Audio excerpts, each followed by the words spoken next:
Halo guys, ya kita main ke hutan lagi guys. Ya jalan ke hutan guys, kita ada jumpa buah nih guys. Ya kalau ini kita orang cakap dapat makan nih guys, buah nih boleh makan guys. Nih dia tumbuh macam ni guys. Ya ada di pohonnya guys, dia tumbuh macam ni guys. Ya biji dia guys, tapi kalau tak pernah makan tengok buah ke hutan guys, jangan guys, jangan coba guys, ditakut buah tak boleh makan. Ini dapat guys, kalau tak pernah tengok dah guys. Ya buah macam ni guys. Nampak guys buahnya guys, cuba guys. Ini macam setengah masak lah guys.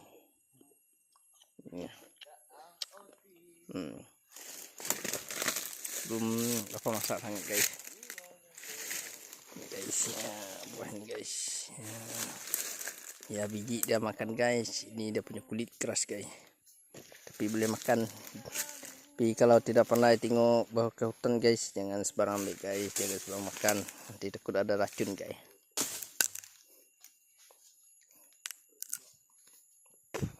Ini sudah masak guys. Ini buah sudah masak guys, kita boleh makan guys. Oke, ini guys. Guys, kita makan guys.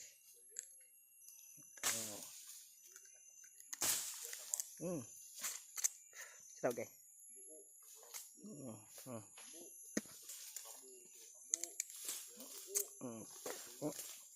Jarang dia makan guys. Kita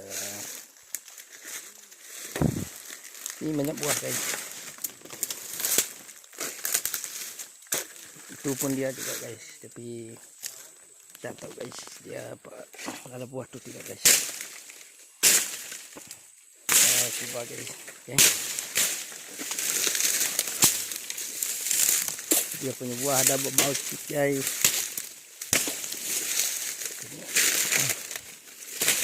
Ini dia guys, buah guys, ada nampak guys. Ini guys, kita potong biar jelas guys ya. Itu sudah matang kan guys. Ini dia macam senggang, pohon senggang tapi bukan senggang guys ya.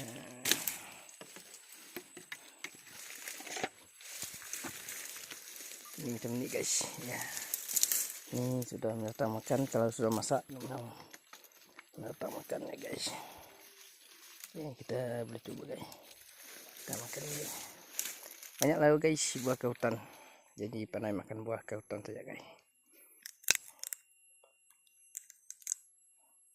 Ini guys, di sini guys. Ini sudah masak guys. Kalau lembut macam ni guys, lembut macam ni dia boleh makan guys.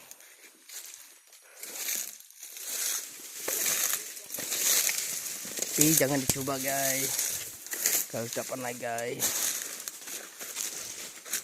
Ini guys pun ada guys buah, tapi dia sudah menatang habis makan guys.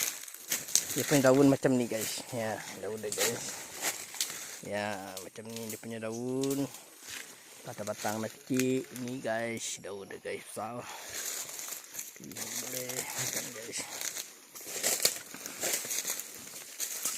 Ini guys, tu mut pantuk guys. Tu saya punya kawan kerja guys, kerja sambil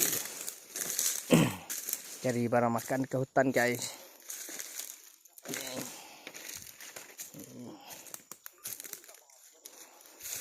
Tu mut banyak sini guys ya, mut semua guys.